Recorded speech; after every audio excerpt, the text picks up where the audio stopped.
Welcome, and thank you for joining us for this three-part video series about a powerful new tool, the Rights Workbook.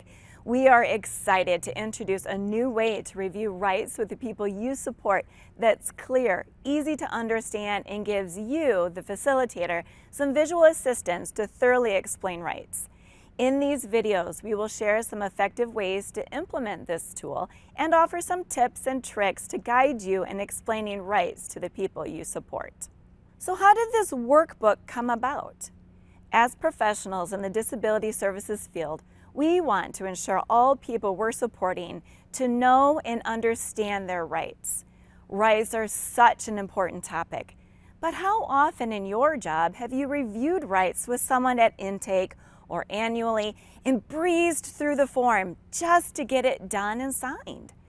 As home and community-based service providers, it is our duty to inform and empower people who receive our services to know, understand, and exercise their rights at all times.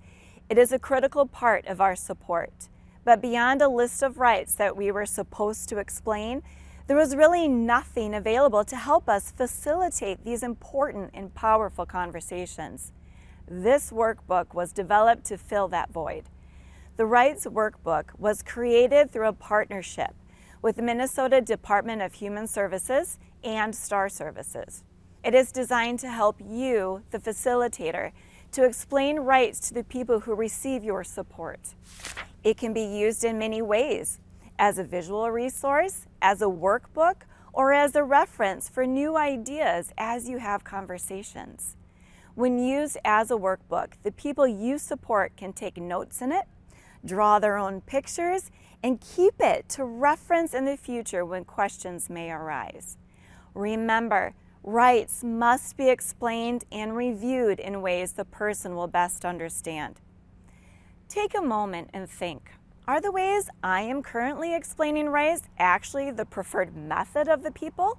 Or am I just doing what is the easiest or most comfortable for me? When we mentioned that it is your job to explain the rights in the way a person understands, what did you first think of? Maybe you initially thought of a person you support who can't read, or likes when things are explained using examples, or maybe they need the support of an interpreter. Those are great things to consider and are key parts of understanding. Let's take it one step further and look at the whole picture of not only how you explain rights, but also when and where you explain them. Some things you may ask yourself as you use this workbook. Is right now a good time for this person to receive this information? Maybe you're at an annual meeting for the person. Do they seem overwhelmed by a bunch of people around them and a ton of paperwork? Maybe the person is moving into a new home and starting services with you. Is right now a good time for this conversation? Or is the person not yet comfortable in this environment, or is moving day too chaotic? What happens if you start explaining rights and the person tells you they're bored, they're distracted, or say they've heard it before and want it just to stop? How can you ensure the person truly does understand their rights? As mentioned, it is our job to ensure the information is delivered in a way that the person understands. We want to take into account each person's learning and communication styles. Who would be the best person to explain their rights to them? And also, what methods might increase understanding, like pictures or using scenarios? After you deliver the information in an individualized way, we also want to check that they truly understand. We shouldn't just assume they understand just because they say they do, or are nodding their head. Now, I want you to take a moment and think of one way you could check that a person is understanding. Did you think of something? Great. Some examples of checking understanding could include having the person explain the right back to you. Ask them how they currently use that right. Draw a picture of them engaging in their rights. Ask scenario-based questions, or for people who don't use words to communicate, they could show you things that help illustrate particular rights for them. For example, pointing to pictures of friends, bringing you to their snack drawer, or using their communication board to communicate attending a favorite activity. Chances are your default way of presenting the information will not fit the needs of each person you support. People will need various levels of support to not only know their rights, but also put their rights into action. We always want to support people to make informed choices and advocate with them to effectively exercise their rights. You might believe that some of the people we support may not have the ability to truly know their rights. However, we do not want to assume this is the case. We still need to put in our best effort to ensure we are helping them understand as much as possible.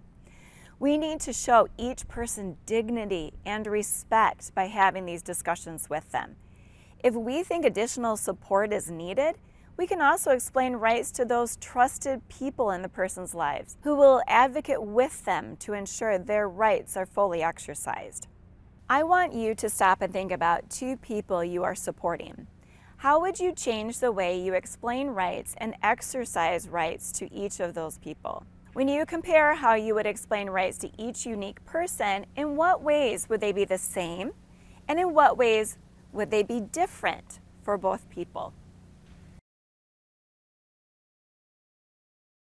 Now that you've thought about some ways you can change how you facilitate important conversations about rights, let's continue to talk about using this workbook. This is a great tool to help ensure you are providing accurate information in ways that are effective for the people you support. For some people, they may want to read this workbook and do the activities on their own, then meet up later with you to discuss it. Other people may want you to read it out loud to them. Some people may want to focus on a page at a time over the span of a few weeks. The pictures in the workbook may be of great interest to further understanding for some people, while others prefer you to provide them with scenarios or even role-play situations they may encounter. This process won't always be easy. There will be roadblocks and sometimes when your approach doesn't seem to be working. You, as the facilitator, are the key component in this equation. You should be creative and flexible in your approaches. This process takes time, and being patient and trying new methods to ensure a successful process is very important. It's also important to keep in mind that helping a person learn about their rights is not a once-a-year thing. This conversation should be ongoing during your support when things naturally occur. You can point out when the person is doing a great job of asserting their rights, or help them identify when their rights are being unfairly violated or restricted. It's your responsibility to be an ongoing advocate with the person. Now that you have some basic understanding of your roles as facilitator and the purposes of this workbook, we will now look more thoroughly at the detailed workbook itself and discuss some helpful facilitation tips as you use it. Stay tuned as we dive into the Rights Workbook.